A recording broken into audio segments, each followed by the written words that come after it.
What's up mga ka-technician? Nagbabalikan DIY pa ng technician sa mga hindi pa nagsusubscribe. Guys, subscribe na kayo. Click notification bell button, click ang flash nyo rin na mga videos. So yun guys, mag-unboxing tayo ng Ruigi RG EW1200G Pro. So, eto guys yung model number niya, EW1200 guys, G Pro. So, AC 1300 siya na dual band. Gigabit siya guys na wireless router. Ayan guys. So, ano yung itsura niya? So, meron siyang 6 na antena. So, may ibig sabihin po yung 6 na antena na yan guys. Okay? So, ito rin yung apps niya sa cellphone kung gusto niyo download. Tingnan natin guys yung sa likod. So, ayun yung sa likod niya. So, kung nakikita nyo guys, ganyan po siya guys ang itsura niya kung gagawin yung ayan, puro AP to guys, ayan puro mga AP na to. So, ito yung Ruigi natin. So, ayan guys. So, tingnan natin guys kung gaano kaganda tong Ruigi. So, buksan natin. Ito kasi guys, usong-uso to sa page ng is Wi-Fi. So, tignan din natin guys kung gaano kaganda ang Ruigi. Yung iba sabi, Wi-Fi 6 daw to. Pero, syempre, kailangan natin makita kung Wi-Fi 6 ba talaga to siya guys. So, ito yung adapter niya.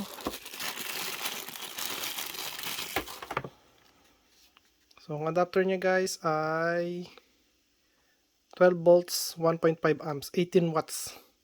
So, yun yung maximum ng charger niya. Ayan. O yung adapter. Ayan. So, ayan siya guys. Ruigi Rii. Ayan. Ang ganda niya guys.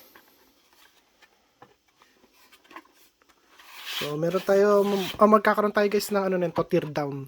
Sigurado ako doon. So, tingnan muna natin yung mga nandito. May mga manual, tsaka warranty card. Okay. Tapos meron siyang kasamang UTP cable. Ayan. So, dito tayo guys. So, ito yung Ruigi natin. At kung nakikita nyo, ayan guys, SSID niya. So, ayan, okay. So, version 3.2 na to guys. Okay. So, ayan guys, at i-flag natin. Tignan natin yung nito. Yung page or yung portal nito. So, eto, yung mga antena niya. Ang haba. Ayan siya guys. Okay. So, makita nyo naman siya pagka pinanda na natin eh. So, yun guys. Lagyan natin siya ng power supply. At ilagay natin itong ISP natin dito sa may yellow. So, ayan. At punta tayo guys sa computer. So, ayan guys. At nandito tayo sa may computer. Punta lang tayo dito sa may Wi-Fi. So, turn on lang natin tong Wi-Fi niya. Tapos, click natin tong Ruigi. So, ayan guys. Connected agad. Bilis. So, ngayon pala tayo sa may Google. Or website guys. Kahit anong website na gamitin nyo. Tapos, search nyo lang dito sa taas. Ayan. 192.168.110.1. Ayan. So, enter lang natin yan.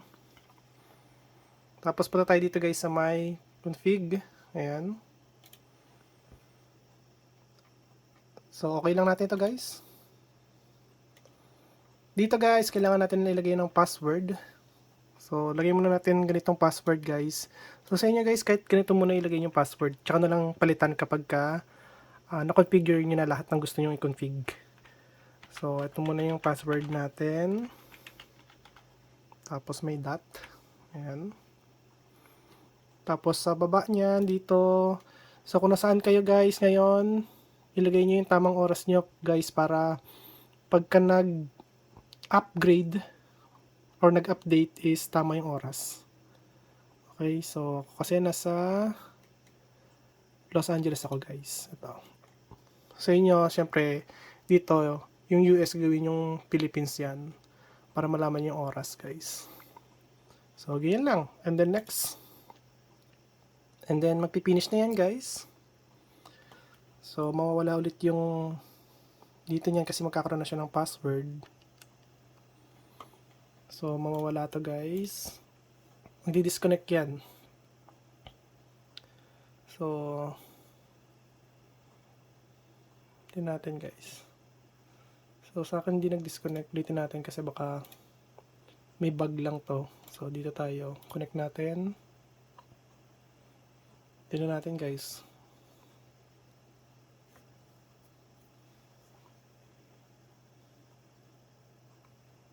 Close. Ayan, nagko-connecting siya. Refresh lang natin to.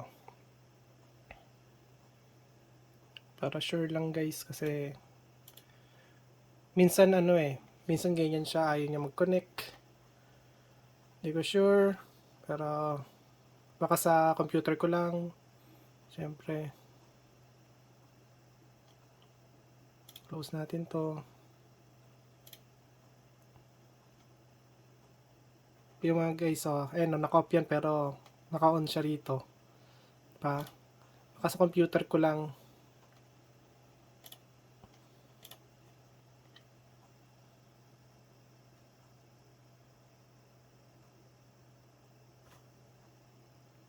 So yun guys, na-restart ko yung computer ko. Baka sa computer ko may problema talaga eh. So ayan, natignan nyo, nung restart ko yung computer ko, ayan, nag-connect siya. So, balik tayo sa my website. So, ilagay lang natin dito guys ay ruyi.cn,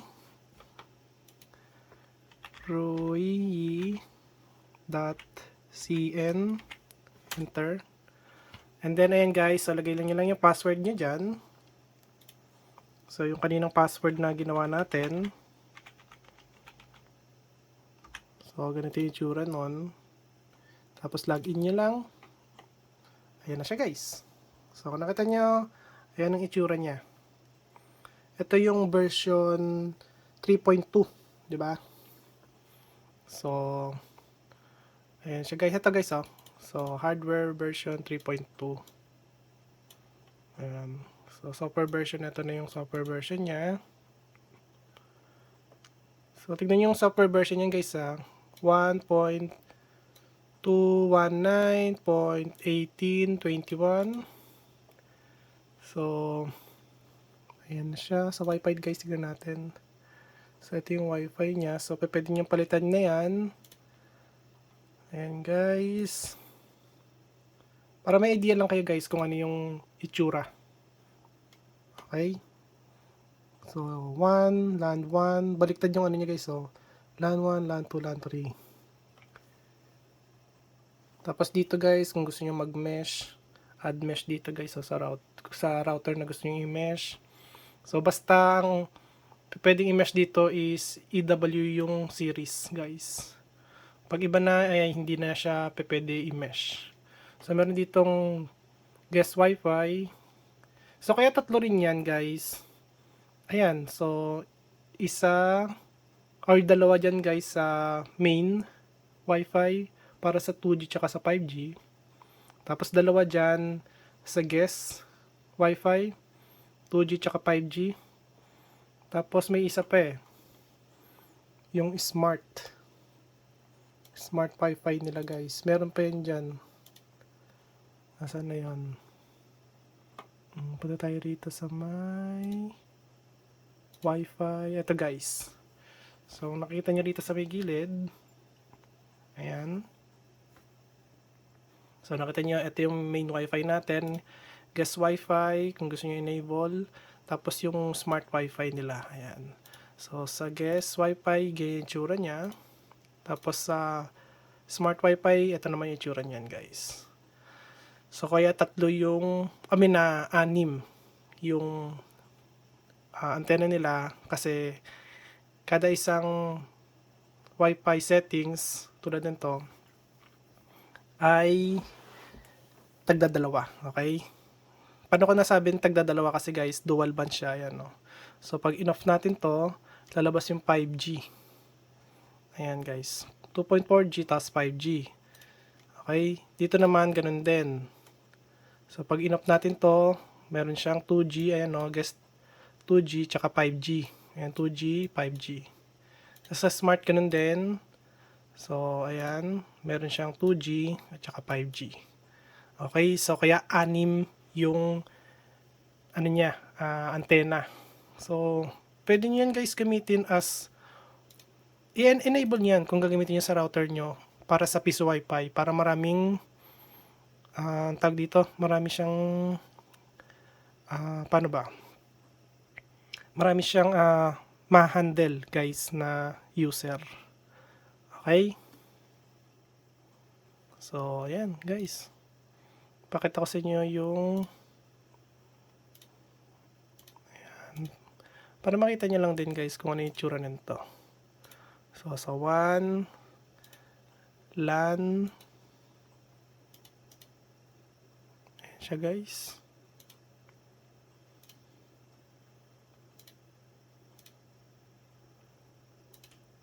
IPTV. So, ayan guys, IPTV/VLAN. Hindi ko guys sure kung paano to gamitin. Kasi baka tanongin niyo ako kung para saan tong mga to. So, pinapakita ko lang sa inyo para may idea kayo kung ano yung itsura niya guys. Ayan. Paglaruan nyo na lang guys, kayo yung bahala dyan.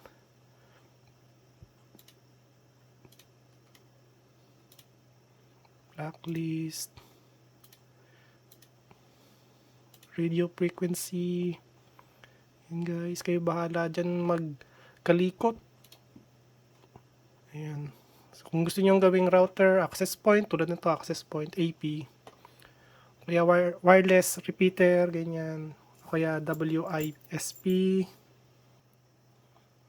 So, kayo guys ang ano nyan. Kayo mismo ang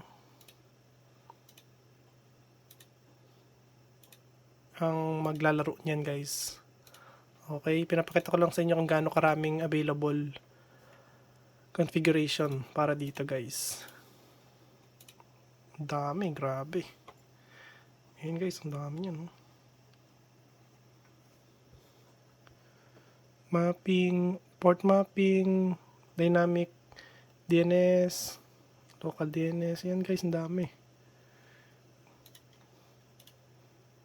So dito rin, dami rin guys. System, ayan. Login, management, upgrade, LED, reboot. So dito na tayo guys sa may upgrade. I-upgrade natin to. I-upgrade ko siya guys ng local upgrade. So browse lang tayo. So ito guys, i-update ko siya dito. So ito yung file niya. So itong file na to guys, saan nyo makukuha to? Sa Ruigi lang din. Punta lang kayo sa Ruigi website nila tapos downloads. So makikita nyo to. Ito yung latest version. So open ko lang to. Upload. Ayan. So gawin nyo lang to guys. Para ayan, okay lang natin to. Para ma-upgrade natin. Tingnan natin guys. So basta tandaan nyo yung 18.21 na yan. Kung magbabago yan. Pag hindi nagbago yan, so ibig sabihin upgraded na siya.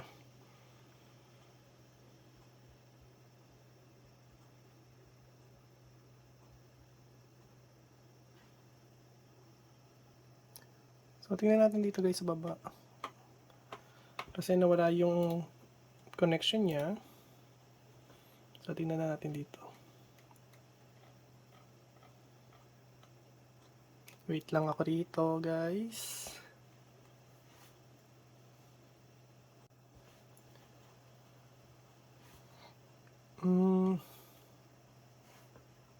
Refresh lang natin to guys. Tingnan natin. Ayun. So, eto na siya guys. Connect.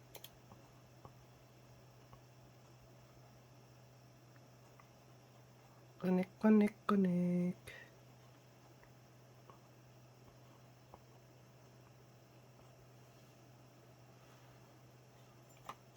Okay lang natin to.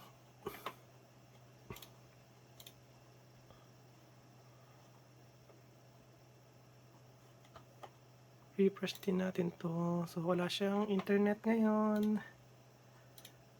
So, wait lang natin tong mag-connect. Restart ko lang ulit guys yung computer ko. Piling ko yung computer ko na naman ng may ano dito eh. So, wait lang. Start lang natin siya.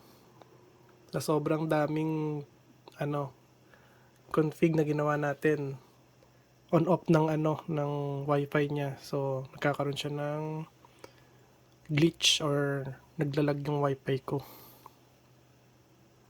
Sa computer ko lang naman yun guys, okay maglala. So, tingnan natin. Ayan guys, so connected na siya, di mo. Nung restart lang natin. Para maniwala kayo na sa computer ko lang yun. Kasi baka isipin nyo doon sa may router yon sa Ruigi. So, hindi po. Sa may Ruigi may problema. So, balik lang ulit tayo sa may ruigi.cn. Ayan. At lagyan natin yung password ulit natin guys. So, ayan. Enter, login. So, ayan guys, nagbago na siya. Bago na yun natin, version. So, ayan. Kita nyo, kanina nakalagay dito yung hardware, tapos nandito yung software niya. So, ngayon, eto na siya guys. O, nandito na yung software niya, software version. Eto na guys, 1.3.17.13.24. Ano kayang nagbago dito? Tingnan natin kung ano yung nagbago dito guys. At kung nakita nyo guys, nandito na rin to. Nasa unahan na rin Pwede nyo na ditong i-on off. Kanina wala to rito, di ba? Ito nakatago to eh. Ito nandito to pero iba yung position niya. So tingnan natin guys. Ayan, naka 5G connect tayo. Ayan, okay. Okay, isa more tayo guys dito. So, anong nagbago dito? Okay, ganun pa rin. Ganun pa rin to guys. Hindi ko lang sure kung ano yung nagbago. Pero, sa una pa lang guys, may nagbago na eh. So, ayan. At least, ayan guys, okay na siya. Okay. So, mas nagustuhan ko yung ganitong version niya ngayon guys. So, paglalaroan ko na lang to guys, at hanapin ko kung ano yung mga magagandang settings. Tsaka na lang ulit ako mag-upload. So, baka sa next video natin, next video, i-tear down natin siya guys. Buksan natin mismo yung router, kung ano yung itsura, kung ano yung nasa loob ng router niya, tapos kung ano yung mga pwede natin upgrade, ano yung mga voltage reference natin kung sakaling masira siya, para may idea kayo guys kung ano yung mga voltage niya. So, ayan. Wala naman ako masabi dito. Okay naman siya guys. Gusto ko lang magkaroon dito ng VLAN setup Sana magkaroon yung Ruigi ng VLAN setup mismo para dito guys. Kasi itong IPTV/VLAN na to, hindi ko alam guys kung paano to talaga. So, paglalaroan ko pa yan guys, okay? Oh, siya nga pala guys, may nawala rito isa po. Tatlo to kanina eh. Meron dito nawawalang settings. So, ayan guys. Hindi ko nyo pala nakikita. So, dito guys, may nawawala ditong settings. Tatlo to So, ayan guys. At kung nagustuhan nyo ang video ko, huwag kalimutan mag-like, share, subscribe. Click notification button. Click nyo all guys. Bye. Peace.